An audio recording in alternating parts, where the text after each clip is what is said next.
Olá pessoal, eu sou o engenheiro eletricista Lucas Alves, sou especialista em energia solar fotovoltaica e hoje nós iremos dar continuidade à nossa série de aulas sobre o sistema elétrico de potência, especificamente subestações elétricas de alta tensão, voltado para esse setor de energia solar fotovoltaica.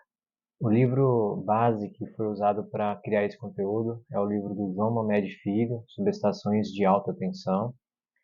Nesse livro, o objetivo é proporcionar aos estudantes e professores ou profissionais da área de engenharia elétrica o conhecimento para desenvolver projetos de subestações de alta, média tensão.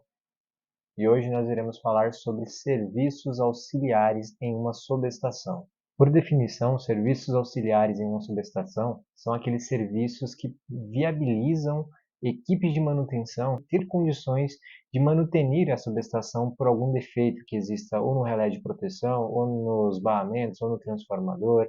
Então, o relé de proteção, que é o cérebro da subestação, ele precisa operar quando existe uma falha. E por mais que essa falha seja a desenergização da linha de transmissão que alimenta a subestação, esse relé ainda precisa estar em funcionamento. Os serviços auxiliares provê que o relé, a iluminação interna, o esquema de força de tomada da subestação, que provê a equipe que vai manter a utilização desses recursos para fazer a correta manutenção e reenergizar essa subestação. Nas subestações mais simples, que são as subestações de média tensão, é possível aplicar três formas de suprimento energético para os serviços auxiliares. A primeira é o uso de um trip capacitivo, que é utilizado na função de alimentação do relé de proteção. A segunda é as fontes de corrente contínua ou alternada. Nesse exemplo, é uma fonte de corrente contínua que está alimentando o relé de proteção para ele manter a proteção da subestação contra efeitos de sobretensão, sobrecorrente, sobrefrequência. A terceira forma é o uso de no-break, que normalmente possui potência nominal de 1,5 kVA, que é o suficiente para subestações de média tensão. E todas essas formas de suprimento energético é para alimentar o quadro de proteção onde está o relé de proteção, para que ele possa manter a operação do disjuntor geral, protegendo a subestação e os barramentos dessa subestação contra qualquer falha que possa acontecer do lado da distribuidora de energia. E nas subestações de alta tensão, que são um pouco mais complexas, existe a presença de um quadro de serviços auxiliares, que é o QSA-CA, em corrente alternada.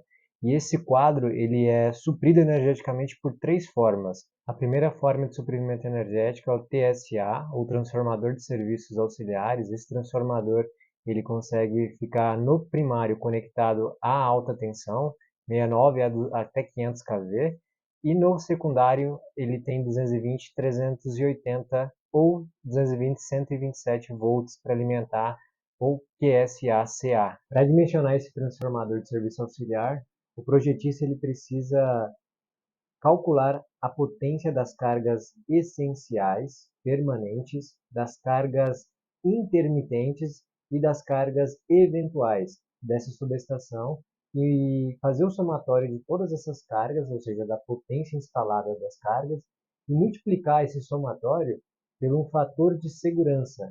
A boa prática é utilizar um fator de segurança entre 1,1 e 1,3. Aí assim terá a potência nominal mínima do transformador de serviço auxiliar. A segunda forma é o GMG, ou Grupo Motor Gerador, quando a rede da distribuidora de energia está off ou desconectada e não pode ser utilizado o transformador auxiliar, o TSA, a gente precisa instalar na subestação um transformador a diesel, que vai fazer o suprimento energético de todos os serviços auxiliares da subestação, mantendo a subestação operando a proteção, a tomada, a iluminação, mesmo em momentos de falha da linha de transmissão que alimenta a subestação de alta tensão. Para dimensionar o grupo motor gerador, ou gerador de emergência a diesel, o projetista ele precisa somar todas as potências das cargas permanentes com as potências das cargas intermitentes e utilizar um fator de segurança entre 1 e 1,2. Normalmente o pessoal utiliza de 1,2.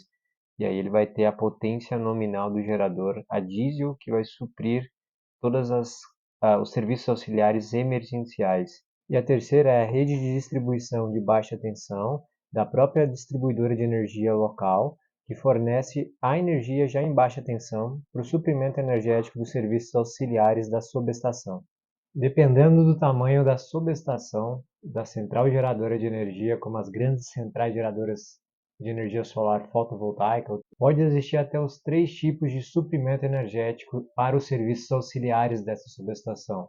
Ou seja, o QSACA, que é o quadro de serviços auxiliares em corrente alternada, ele pode ser alimentado ou pela rede da distribuidora local, que é a forma mais barata de se ter o suprimento energético para os serviços auxiliares, ou pelo transformador de serviços auxiliares, que fica conectado diretamente na parte primária da subestação, e também pelo gerador, grupo motor gerador, que é o gerador de emergência a diesel, que vai trabalhar quando nem a distribuidora de energia e nem o transformador de serviços auxiliares estiverem operando. As subestações também contam com o apoio do banco de baterias que serve para backup, onde é conectado esse banco ao quadro serviços auxiliares de corrente alternadas e através de um retificador que converte a energia corrente alternada que vem do quadro de serviços auxiliares para a corrente contínua e alimenta o banco de baterias. O banco de bateria, por sua vez, faz o armazenamento e a distribuição da corrente contínua para os circuitos corrente contínua de serviços auxiliares, como as bobinas dos disjuntores de alta e média tensão. Os bancos de baterias eles são pensados e dimensionados para suprir a demanda em corrente contínua em 10 horas de autonomia.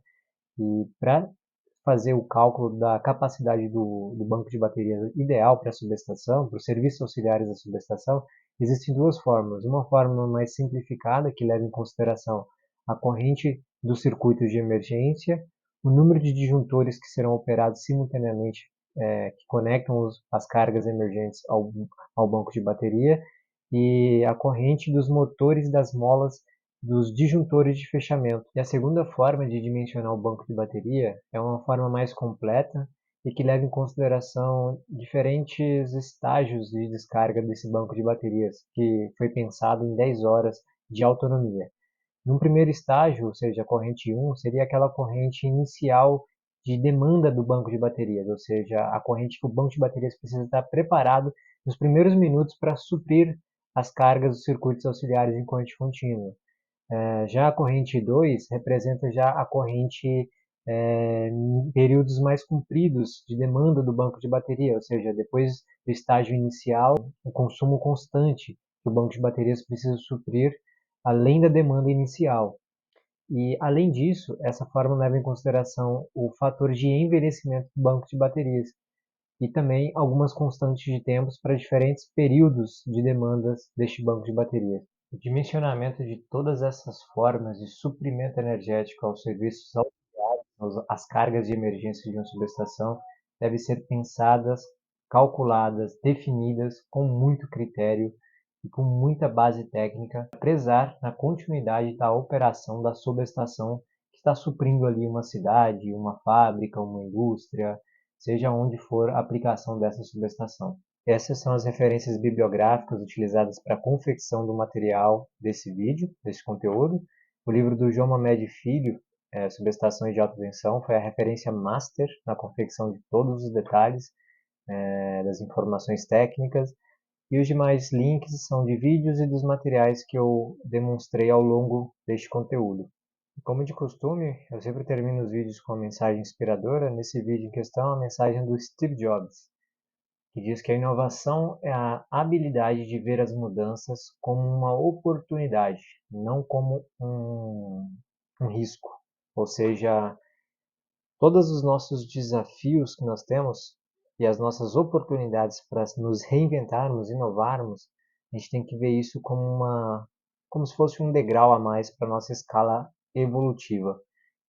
Ou seja, ver todos os desafios como oportunidades de evolução e não como uma ameaça que veio para nos derrubar ou nos tirar do caminho que a gente está tentando seguir ou trilhar rumo ao nosso sucesso, seja sucesso pessoal, empresa corporativo, sucesso em família. Então, qualquer mudança que aconteça no nosso percurso nessa vida, enxergar isso como oportunidade e ver como que isso pode ser oportuno na minha evolução e não ser tão pessimista a ponto de enxergar as mudanças que acontecem na nossa vida como se fosse ameaça, algo que veio para atrapalhar. Não, veja com uma linhagem diferente.